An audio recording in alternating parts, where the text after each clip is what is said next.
right. Well, welcome everyone. This is I don't even know what to call this. Oh, it's the Awaken the Masses podcast. That is what you call it. Yes. So you got myself, Micah Watkins, Jack Duchesne here, and we just like to jump right into it. So, the word and language, and what does that mean? You and I, Jack, we have the conversations all the time, just in reference to the word. I think when we're talking about, awaken the masses, what the conversations that we're having here on this podcast and the mission that, just get this information out there. What does the word mean? Yeah, good question. Well, oddly enough, or I guess it would be ironic, that we're going to talk about the word, and the word is a word. Yeah, it's language, It's right? the word. It's the word, right? So yes, for humans, we look at it as the word is language. So obviously there are different languages, yet all of them reverting back to a word. And word, that's tricky. We use it to communicate. I guess that would be the ultimate thing. We use the word to communicate. And then we go into, a really interesting line in the Bible that says, in the beginning was the Word, and the Word was with God and is God, and God is also a word. Yet, don't overlook that, because if you think about it, without language, there's no way to have the reality that we have or that we've ever had. There's no way to create an identity without language. It's impossible. So we've talked about this before. What is a rock without language? And you ask the question, and if you have no language, then there's no answer. So the brain immediately goes to probably the reality that, whether I can speak anything or not, there's some sitting right out front.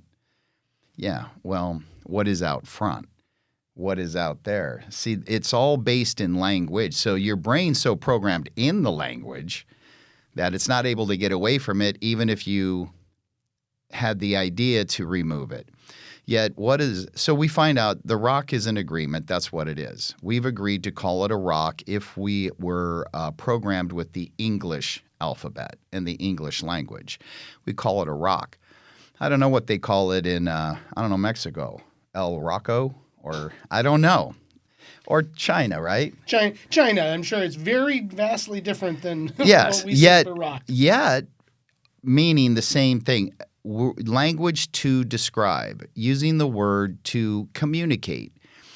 And we don't seem to have much challenge in that idea. So the language programs the identity into the human being, and then we have an identity. However, language is also creating your entire reality, and then collectively all of our reality is set in language.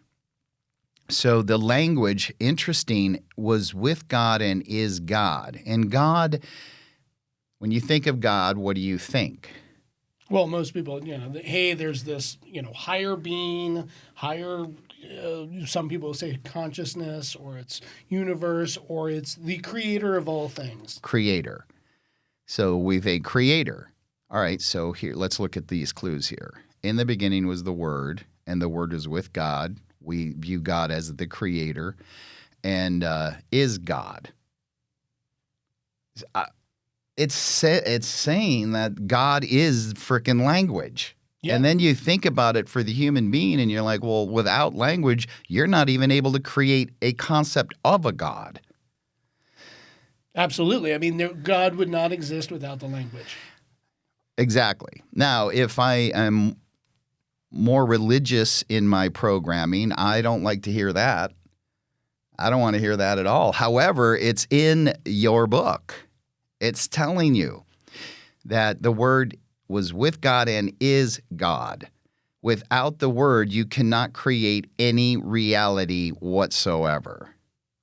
So the Word creates all of our reality, creates our identity, and with the Word, we generate realities. We bring forth things that were not there before. I was talking to you the other day about it. The concept of human rights. This is all language. There's nothing else to it. It's not like somebody walked over and said, I dug this hole over here and found a bunch of human rights in here. Let's put them out. It's an idea. It's language. It's human rights. So first of all, you would have to establish human. What does that mean? Well, we have a pretty good idea of that one. And we decided to call these things humans. And then we have rights. Well, what does that mean? Because right, does it mean what? A right turn? A right, it's wrong? Well, human rights. What does rights mean? Human rights, they didn't exist prior to what? The various revolutions and Enlightenment periods, in the 1200s or the, BC areas. Were human rights even a thing? No one talked about them. They weren't. There were perceived, we'll say, rights or advantages if you were a king or a prince, or definitely religion played a huge part. So if you were the pope or cardinal or priest, you appeared to have rights that the other humans did not have. So the humans in it, they had no rights. And then this idea comes up based in language, human rights. And then it becomes alive. Well, then, you'd look back to any of the older philosophers. I think it was J.G. Rousseau that man was born free, but yet everywhere in change, and that came out of the French Revolution. Yeah. And people started to think about this and well, hold on a second, wait, what are we doing here? What is our purpose? And they started creating the concepts of human rights. Exactly. So I may have stumbled across who they are, if you've heard of them. Like they're doing this and they're doing that and they're enslaving everybody and they're poisoning everybody and they're may have found out who they are. And they are language. They are word. Because when you think about it, human rights wasn't there until the idea came about, and then it went out into the other brains, and then it became a concept, and then it became a movement, and then it became a reality, and then it was alive. It was like it's birthed like a human. Starts, and then it becomes alive. And then pretty much anybody you would talk to today, you could say, are you familiar with the term human rights? And they'd be like, yes. Absolutely. Yet it didn't exist before. So it has been generated from the invisible. It has been called forth, brought forth into the human experience. So for humanity to become free must realize it is not they or them doing anything. Everything in your world and existence right now was called forth and drawn forth at some period in time, and it has become alive. So if you look at the world itself, you have military. You have all over, right? Most countries have an army, have a military. Why? Well, for protection. Well, it would start from protection, maybe from earlier times when, that's what they did. Like there was some bigger, I guess, clusters of humans. And then they would try, they'd wander around and find other clusters. And back then there wasn't capitalism. That didn't exist. Again, capitalism was generated. It was brought forth into reality. Before that, before capitalism, before you shit on capitalism, you may want to understand before that, you know how you acquired wealth? Pillaging, looting, taking over. That's how you built your wealth. They sent armies out and then they would just pillage the wealth off this little group, a cluster of people, and bring it to the king, and then the king grew more wealthy. Capitalism brought in the idea that, well, no, if you can create a way to serve the other humans, then they would pay for it. Then you could create wealth. You don't have to pillage it from your neighbor. You don't have to steal it from somebody. You could just generate it and create it off a good idea or off something that would benefit humans. The problem here is they have figured out, and it has become a world of power and greed to the point that it's not about creating anything to benefit humans. It's creating something to benefit me, to make me richer, to give me more power. So if that means injecting them with poison, I'm fine with that. This is where the flaw has happened in all of that. So when you look at common sense of the top number one priority of the mind is the survival of the being, and then you find out, then nobody would go to war because they wouldn't if that was it. So they're programmed with an idea so that they'll go to war. So then you would have war. Because really, I'll be honest with you, if all of the nation's leaders and military leaders and generals decided to have a war and the citizens went, go fuck yourself, we're not going to war, we're not doing any of that, then they would impose force. And the force would be a draft. And they say, well, then we're drafting you or we're putting you in prison. So then you can draft all of them that you would like, and then you set them up in your little bunkers and all that, and you have them march out there and all that. And then you say, okay, we're ready to go. Ships land in, run out there and fight. And both sides were like, well, you drafted us, but you can go fuck yourself. We're not fighting. We're not doing this. You have no war. However, military complexes are, they have been generated, they have been brought forth into reality, and they don't want to die. What happens to all them? What happens to all them if somebody brings forth a reality of creating a world that works for everyone, a you and I world, as opposed to a you or me world, and eliminates war?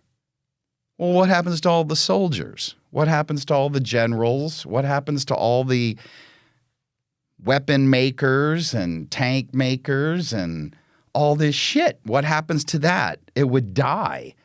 So this is all, it is going to fight for its life, even though it's antiquated. There's no need for it.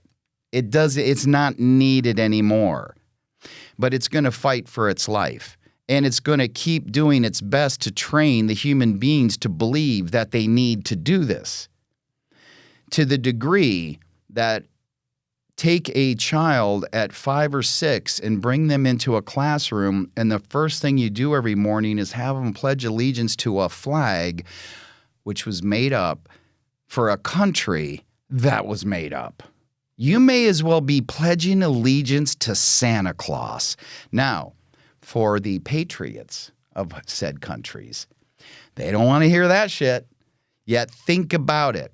Santa Claus is an agreement. It's nothing but a bunch of information about something that does not exist. And then in the world of children, it becomes a reality, yes or no? I mean, it totally becomes a reality because they choose to believe it. Right. So if you choose to believe, now is America, United States, is it real? Or was it made up? It's made up. It's an agreement. We agree Yes. to call this place the United States, and hey, we've got Japan, on the other side over here. We've got Germany over here. But they're all words, and they're ultimately all made up. They're just agreements. They exist only in the human mind, nowhere else. There's no other life form on the planet that identifies itself with a frickin' country. So if I can convince the masses to identify themselves at birth, I'll make sure they get a certificate. So you know damn well that this birth certificate says that you are a Canadian or an American or a Mexican or Japanese, whatever. That birth certificate is here you go. So they've made it as real as possible. However, as the humans move from the world of belief into the age of knowing, they're going to figure this out. This was all bullshit. Like, this is all made up stuff. Why would we want our children to be brainwashed and programmed to die for something that you made up? Now, there are a lot of people that this This game needs to go on for them. Like, you look at all your governments in the world, they are not needed. Let me say that again. They are not needed at all. They are corrupt. They are liars, manipulators. They're corrupt. They don't do almost anything well at all, and definitely not as well as the people could just do if they just woke up. So even like, you know, you look at like even the fight that just happened or whatever, and you say, well, yeah, but that's barbaric, and why would it be done? Hey, then that's not the problem here. Look, if you can create whatever you can create in this world that humans want, whether it's food, entertainment, or whatever, well, then they'll gladly give you some of their hard-earned this or that so that they can participate and enjoy that. That's not the problem. The problem is creating a world where people believe in illusions to the degree that they will die for them and fight for them and kill and murder other people for them. That's the problem. The problem being manipulated by your own medias and your own governments and being manipulated by things that don't actually exist. Their whole existence relies on you staying in an illusion that these things are real, that these things are important. So the key here is to do exactly what was done before. It's to generate and call forth a new reality. And not everybody's going to wake up to the new reality. Some people won't, some people will. Yet it needs to be generated. It's going to be generated, and it's going to be brought forth, and it's already in motion. It's already happening. Oh yeah, I mean, there's people out there. They're already saying, "Hey, wake up to this, wake up to that." What other lies have we been fed? I mean, you could go the whole flat Earth, round Earth, concept. There's just that in that topic alone. There's all this. Oh well, wait. How do you explain this and how do you explain that? And then look at this and look at that. And so, absolutely, there are a lot of people out there that are they are waking up. So you say, well, how would we exist? So we talk about it, right? You have knowings, and then you have possibilities. Beliefs need to go. I am still hard pressed to find a belief that is necessary to create here or to be here. They seem to get in the way of just the reality that you are a creator here. And we know that because everything around you was created. And it was all created from an invisible place, the same way we create the concept of armies and governments and countries and wars and this and that. It comes from the same place. It's drawn forth from an invisible place. And then boom, there it is in our reality. And we create all of our reality this way. So it doesn't appear that we need any beliefs. We need to understand that without the beliefs, the distinction for the human and every animal is pain and pleasure. These are things that you're going to experience if you get out of the beliefs and out of the programming. You'll find out, well, it feels different to love than it does to hate. There's a distinction easily made, not even confusing. With the beliefs, it's totally fucking confusing because then you have to have a story for why you feel either one. However, if you go to the basic human experience of love and giving and joy and, what is, even Christmas for a parent, the joy is really watching the children get the gift and the joy on their face when they get the thing that they wanted so bad. And that's it. So there's the distinction to be made. And then there's the other side, hate and, contempt and all these other things. And there's a feeling associated with them. You don't need any beliefs to figure this out. Geez, when I'm giving, when I'm kind, when I'm empathetic, when I'm loving, it feels this way. When I'm angry, frustrated, irritable, hate, and all that other stuff, it feels this way. And then in the human body, there's all kinds of things that go on for both. There's chemicals being released. There's all kinds of things, fight and flight coming in on the one side. The other side is peace and serenity. This is not difficult whatsoever. The challenge is the programming the way the language has been used to create a reality that is false. And as we, as the creators here, as we allow that to continue to go on decade after decade, century after century, well, then it is something that will never go away because it's alive. And there are people, that's what I mean. There's not a they group of people sitting here today that created war and all these other things. They're just programmed to keep it. That's why I'm like, wait, are we actually just vessels for language? Like, that's it? There's no human beings. There's only language creating reality, and we're the tools of the language to go around and spit it out and bring it forth into reality. So if we look at the world the way it is right now, there are so many people that their existence, not true existence, only the existence of their ego up here is dependent upon poverty and war and suffering and disease and all these things. And their whole world is dependent that the rest of the humans believe it. Absolutely. So one of the things that you mentioned, and this one really stood out to me, you asked the question a couple of weeks ago, do we even need to have a beliefs? Is there a belief that we need to have in order to even exist here? That stuck with me because the more I sit with it, I don't think I've yet to find a belief that I need in order to be here, to go through the experience of what we're going to call life. Right. I'm not able to find one either.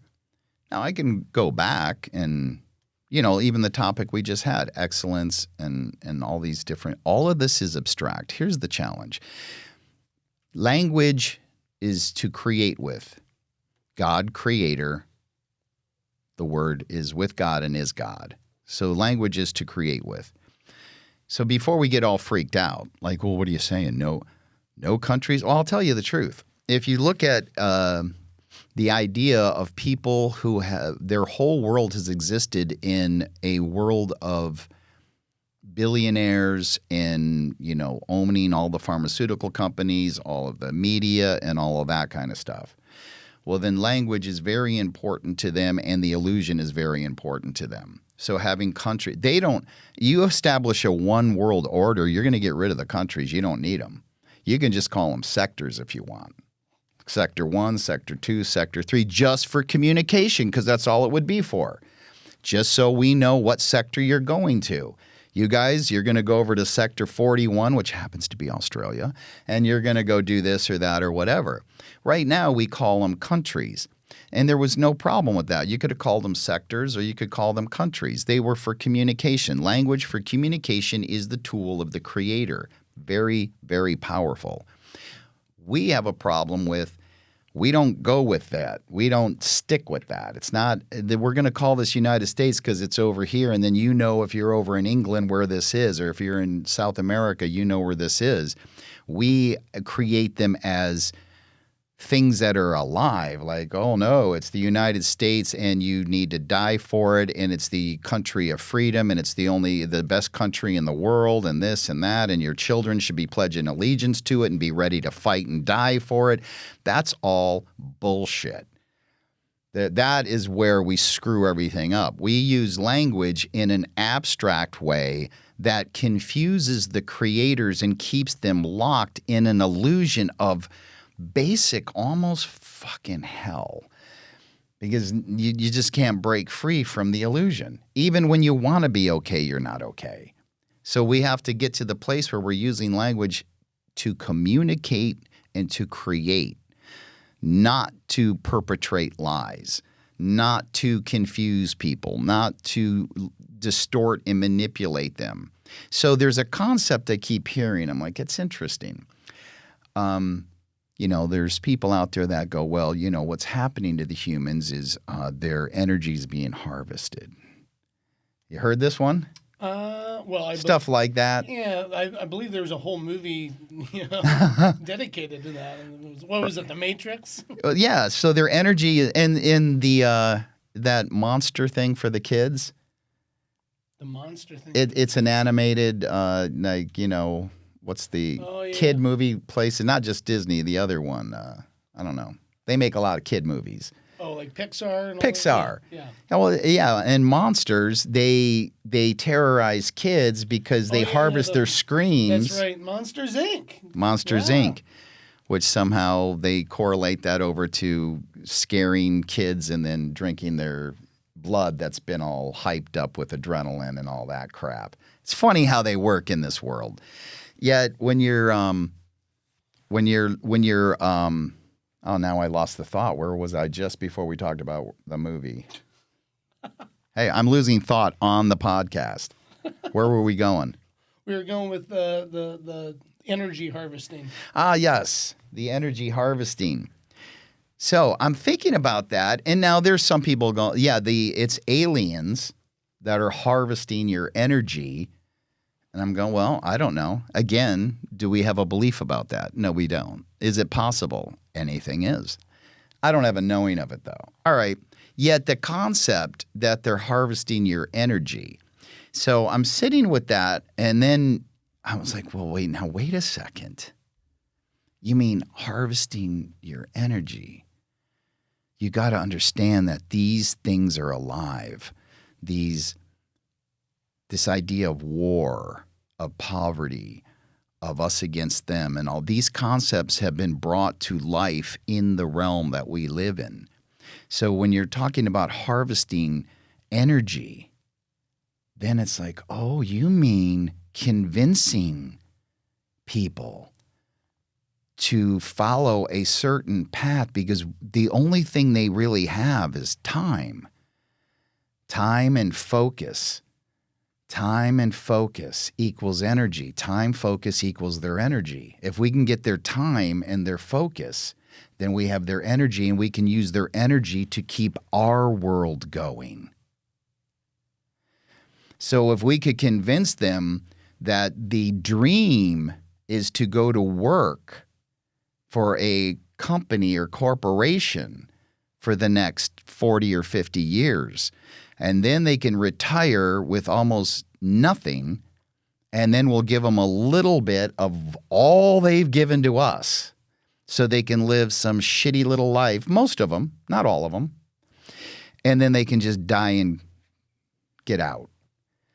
You've harvested their energy, their time, and their focus. You took it away.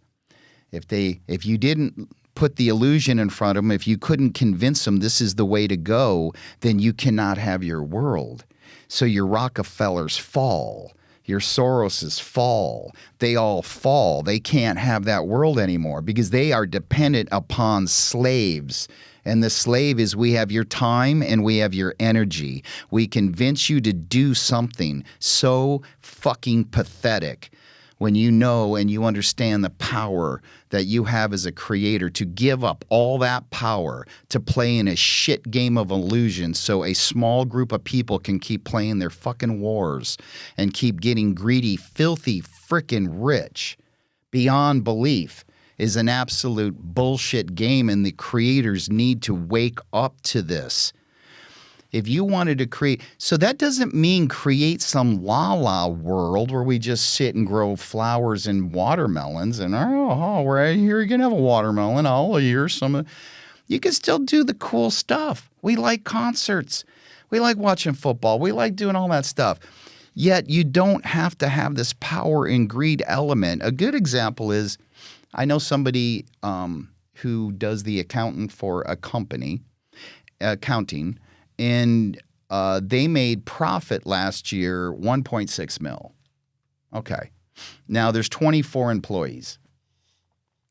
All the employees, including the two owners, get a salary. And the salary for the two owners is considerably higher than the receptionist. That would be, I think that works. Yeah. Their risk is way higher, Absolutely. all the time they put in, all that. So that works out well. So you say, well, no, their salary is maybe $300,000 each a year. Your salary's $55,000 a year. You've got every other number in between for your CPAs and your executives and then your property management people and whatever. Cool. Now you come at the end of the year, you got 1.6 mil in profit after that. The 1.6 should be divided through the team. The entire entity of the team should profit from that part. Now, and maybe different degrees of profit on that part as well may come into play. Yet, if you play the game that way, and then you even take it a step further and go, no matter what you're building or what you're providing or what you're doing, there comes a time and a place where you just don't need that. You don't need 400 billion. It's just not. Yeah. So you take that and we create a way for that to benefit and keep advancing humanity in the ways of creating a world that works for everyone. And you figure out what that is. Yet that game right there, that would help to start to change, because I don't think it's like somebody told me, no, what the world has to turn into basically like there's none of that going on anymore. We just, we farm and we share with each other and we do all that. I'm like, well, that just depends. Maybe some people don't want to do that. Maybe that's not – I don't see anything wrong with the music. Even when some people tell, this fight that just happened, that whole thing, it's barbaric and this and that. Hey, look, man, there's 70,000 people sitting in there. They're watching it. They're entertained. I guess they want to do that. That's where they're at, and that's what they're doing. There doesn't seem to be a challenge with that part. The challenge is in the incessive greed and – the need for all of this imaginary power to be higher than, better than, and then to even manipulate the greed and all the power into ways to do things that are so destructive for the planet and for the children and for everybody else. Well, it's all creative. Yes. And so you've got stuff that you can create in destruction and manipulation and greed, or you can create harmony. You can create in just peace and understanding. I think really what is creating and understanding. If you eliminate beliefs and you stick with knowings and possibilities, it's a completely different reality. I know now.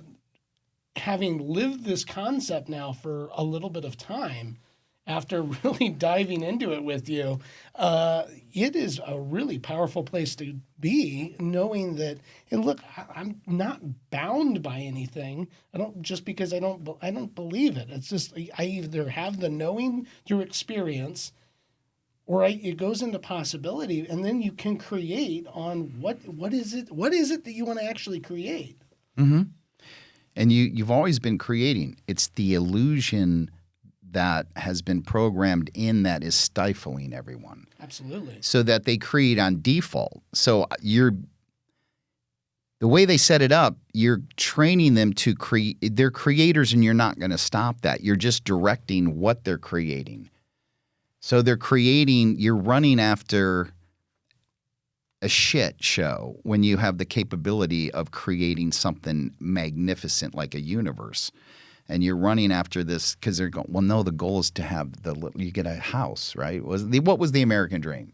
You can get a house. There you go. Have some kids, and then you retire, you get a gold watch, and then you drift right off into the sunset. And then you drift off. So you give up all of the passion and everything that you could have done, and you're told lies. Work hard. You have to work super hard. You have to do this. You should be married at this age. You should have this many kids by this age. You should have a house by this age. It's a great model if you're the one that created it, and now you're the one who's sitting there with $140 billion, and you're just living in a reality that these poor suckers have no clue that their parents put them into an institution to brainwash them to live in a minute fraction of what they were capable of. And that's why the conversation about excellence, to me, it was like, this is all about creating passion and desire. And we all have that. Yet how do you have that if you're going into a place that's telling you, well, you're not supposed to have that? Keep your feet on the ground. Most people don't make or never going to be rich. Most people will never be a football star. Most people will never be a baseball star. So I wouldn't be dreaming about all that. I would get your math work done and then you can get married and get your credit score up to here. Who's determining this credit score? Please tell me it's not the government, because they're in trillions of dollars of debt. What is their credit score? Is it below 500? Probably. Did anyone lend them a penny? Like, shit. No, we live in just an absolute. Well, I think what's important though is to understand that the energy that they're harvesting, whatever they call that, it's time and focus. That's what they're getting. So do you understand that? Time and focus. Where you put your time and focus, you're a creator, has to expand. What you focus upon expands in your reality. And I'll give you a good example of this. I had a drummer once when I was younger in a band, and I lived in we called it the band house. I lived there. The bass player lived there. The other guitar player lived there when he was in the band. The only one who didn't live in the band house was the drummer. And that's because the drummer was already married, and he lived on a golf course. And he worked at the Desert End Casino in Vegas at the time as a baccarat dealer. I don't even know the game, but I guess he did it. Never played it. Never played Know it. Haven't played it. Yeah, never played it. Yet he was a baccarat dealer. And now back in the day, for him, he'd be popping out of that, with $200-$300 in tips. Today, this is 80s.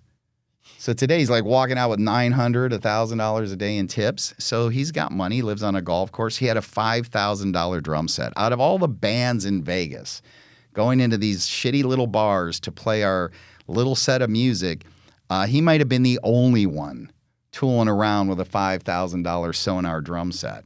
So his time and his focus were put into, it wasn't like he was a genius or anything. He just learned how to deal cards. I mean, you could do a blackjack dealer, right? He just happened to be in the right place at the right time to get paid very well to stand there for an 8-hour shift 5 days a week and get that money. So he gave his time and his energy, and he was rewarded with a house on a golf course and a $5,000 drum set and his Volvo and everything and doing all that stuff. So everything's just cooking along, and we rehearse. I think we were rehearsing about twice a week or something, maybe 3 times.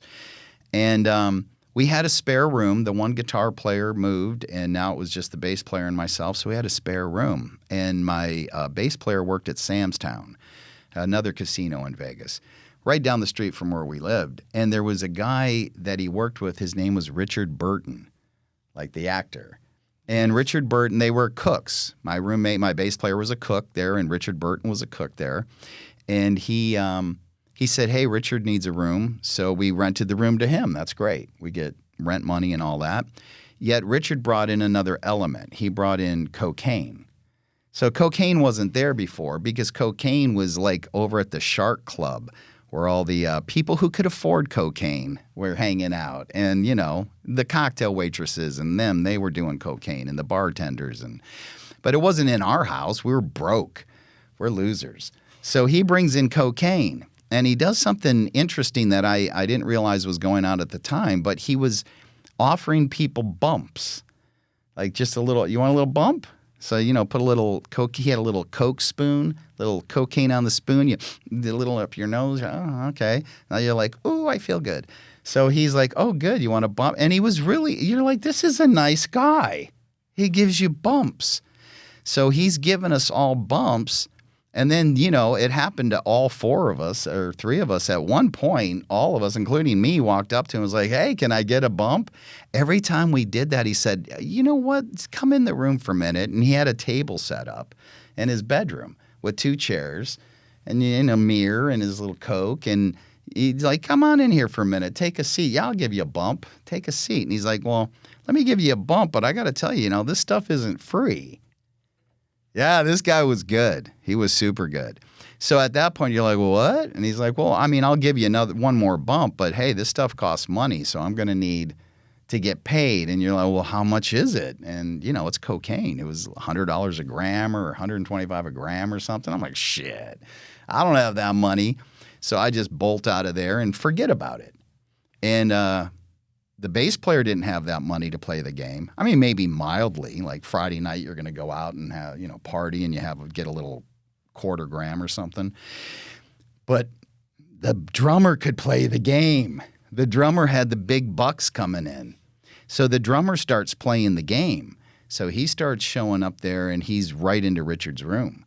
And then within a little, I don't know how much time this actually took. I don't remember. But after a while, he could only get through 1 or 2 songs on the drums in a rehearsal before he would say, I'll be right back.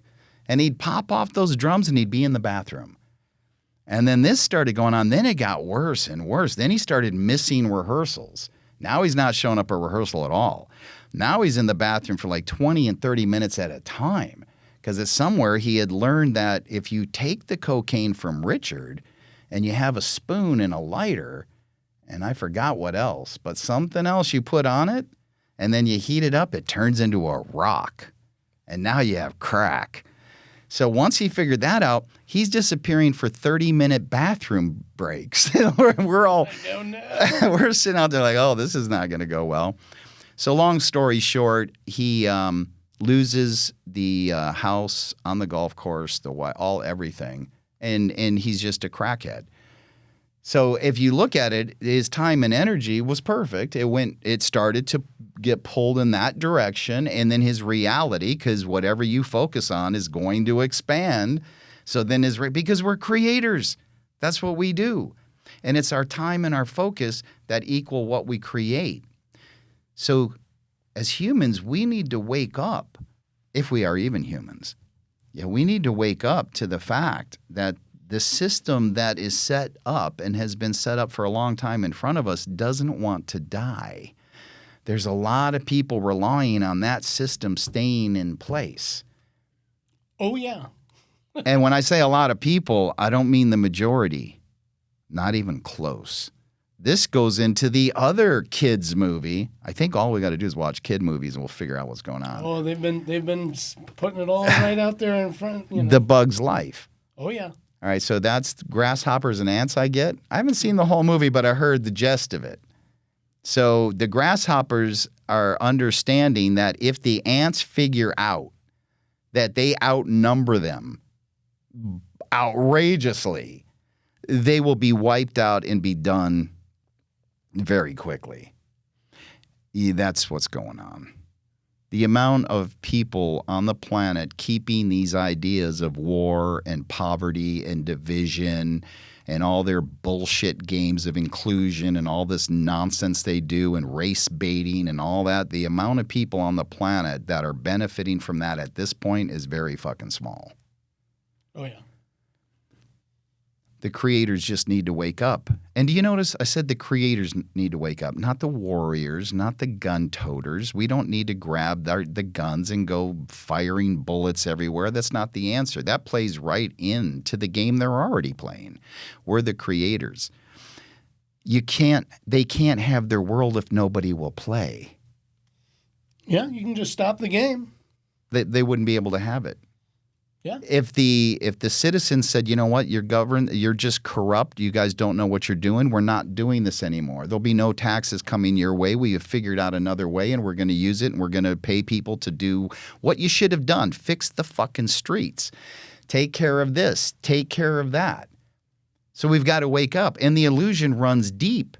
It's nationalism. This is a drawn forth reality into our world. Religion is a drawn forth reality into our world. So even in there, it's just another thing to go chasing after when you are already it. You're just doing it. Your beliefs are blocking everything. The best thing that has happened is when I figured out to quit believing anything is the amount of space that opens up inside whatever we would call a mind. It's almost like you took the most cluttered, fucked up hoarder house and just cleared the whole thing out. Yeah, I mean, you know what that would feel like? Like, have you ever been in a house and all your stuff's there and you go to move and you get everything loaded in the truck and then you walk back in that house? It's just freaking space. Yeah. You're just and it like, feels great. it feels great. It feels open, like anything could happen in here. But when it's cluttered, no, you're like, this is it. And that's what's going on up here. Once we clear the beliefs, it's like, wow, there's a lot of space up here. What should I do with it? I don't know. What do you want? Yeah. Well, and then it's again, it's what do you want to create? And I'll tell you what, this was mind blowing for me to go through this process of looking at beliefs in my own life and where is it serving me? How is it hindering me? All of it, and then really saying, okay, well, identifying beliefs, and then saying, well, I don't know what the answer is there, and just we're gonna have just a few knowings. There is a very few knowings. There's a few knowings, and that's about it. And then other than that, it's so freeing to just say, well, it's possible. That's a possibility that it's, this is it, or that, or that, or this, or that, whatever. So a belief, just so that and repetition is the mother of skill. So for anybody listening, beliefs are agreements with information. Information is a word. In the beginning was the Word, and was with God and is God. So beliefs are just built off of information. That's our challenge. We don't have a grip on the Word. The Word is the creative force. We have the computer that allows us to transmute the thought of Word into reality. We create it into reality. So we don't have a grip on the Word. We don't understand how to use it correctly. That's why I figured this out years ago, that if enlightenment was anything, part of it would be the correct use of language. That if you would use language correctly, that could be considered enlightenment because you figured it out. You don't use language against yourself. You don't use it against other people. You don't use it to create hell. You use it to create heaven. And I'm using just words, hell, heaven, just to get an idea. And the same thing, it creates a world that works. It needs to be drawn forth now. We have to generate the reality to move into the computers of the world. And you're going to use language to accomplish it because language is the God. It is with God and it is God. Even in the beginning of the Bible, it's let there be light, not silence and then there's light. There's the words, let there be light. Let there be, Yeah. So, yeah. Well, and it's repeated in a handful of times in the Bible of just, even, Jesus is like, you're the children of the Most High. And yes. all of, so it's repeated constantly that it's like, no, we are the gods of our own world, our own creation, our existence, our reality that we're creating every single day that we're living in. Yeah. Yeah. And he did say it. He said it's in your own scriptures, ye are gods, children of the Most High. Because it was in their scriptures. If he said that, I wasn't there. Were you there? I wasn't there. I wasn't there either. He might not have been there either. I don't know. But that's just another one of those things where religion, today it's hard for a person today to understand what role religion played 400 years ago or 500 years ago. Yet the church had as much or more power than the king. Oh, it was definitely probably more powerful than the king. And if the king decided on a religion, then everybody had to follow that religion. So again, if I can convince humans at a very young age of whatever religion I want to raise them in, then I can control everything about them. And I find it ironic that you get to this place in evolution of the mind, and there's a part in the Bible where I guess Jesus comes back from being dead, and Thomas doubts it.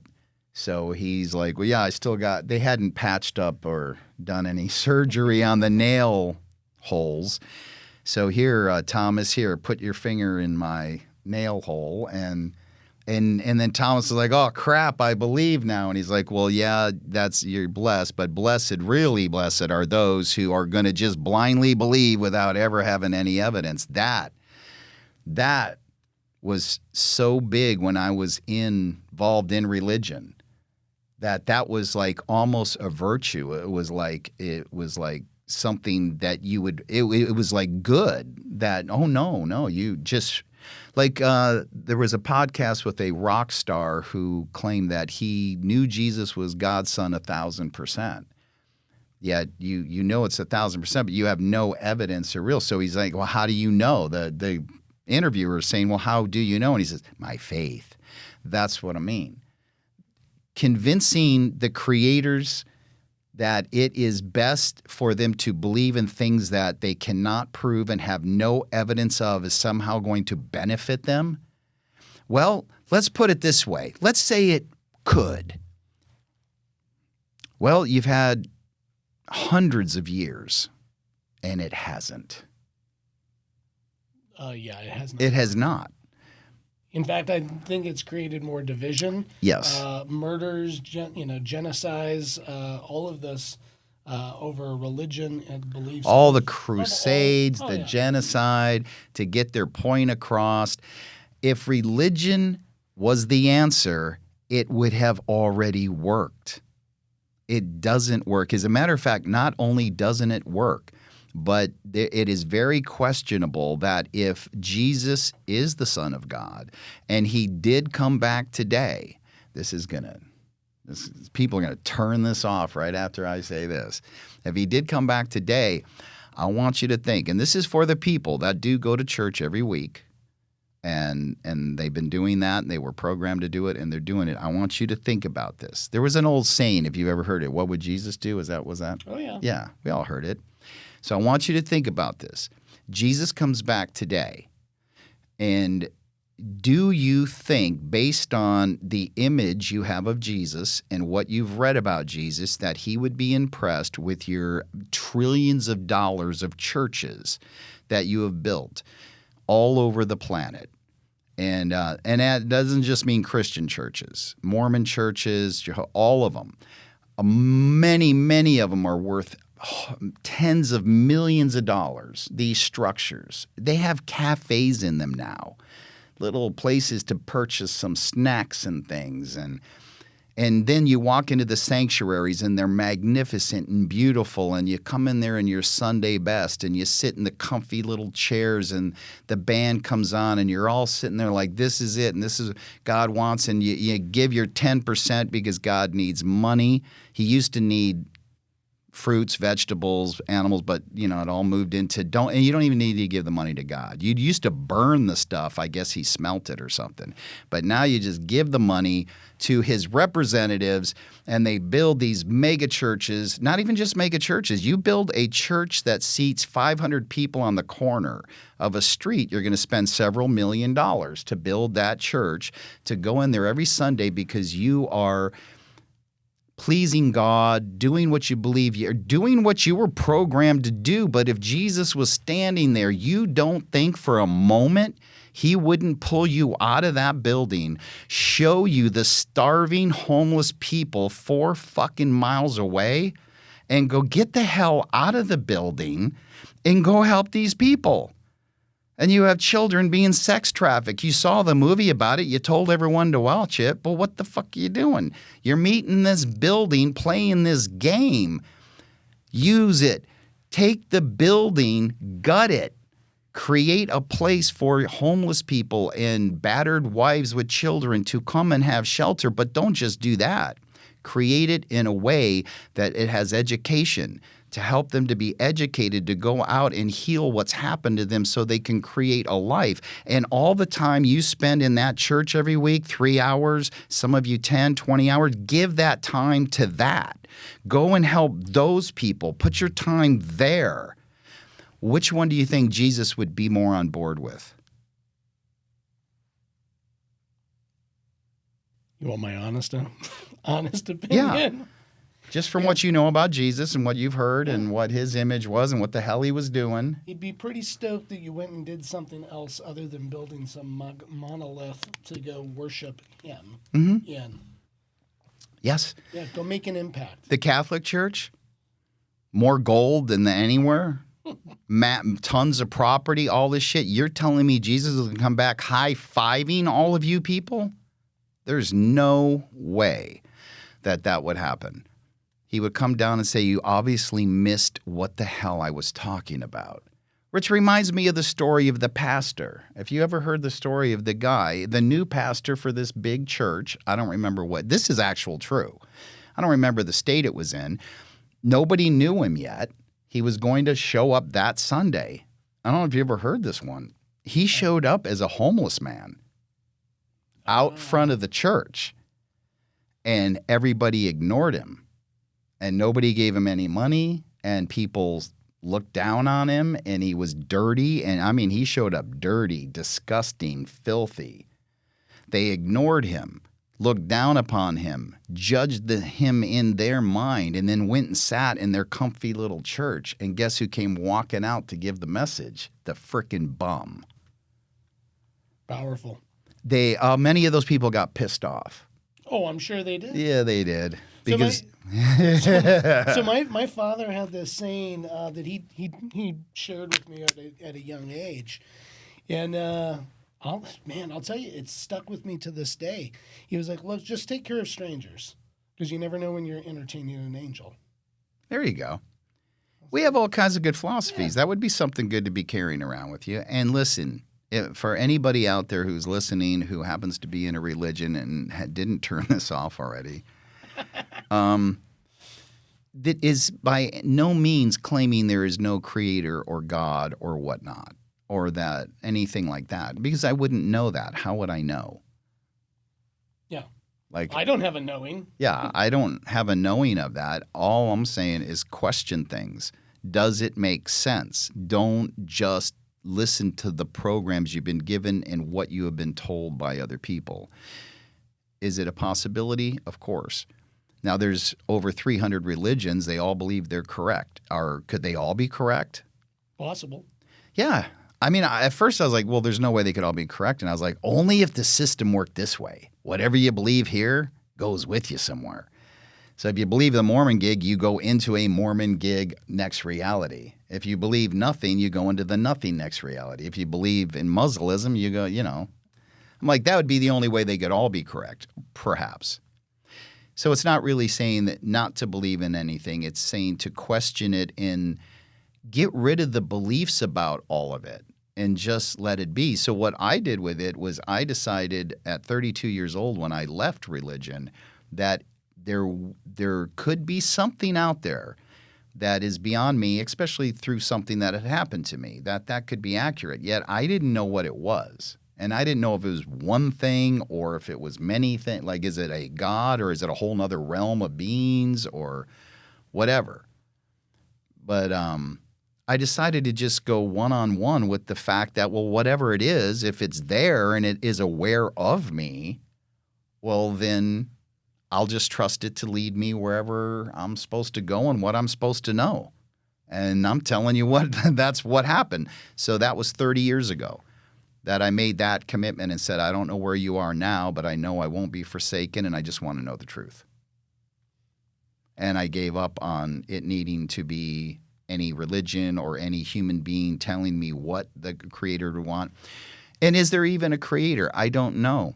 I do find it fascinating, though, that when you talk to religious people and they say, well, look at the world. Look at the universe, the stars, the planets. Look at your own planet. Look at the life. Look at everything on it. Look at every atom and molecule and how this is all put together. There's got to be a creator, and there's no problem with that.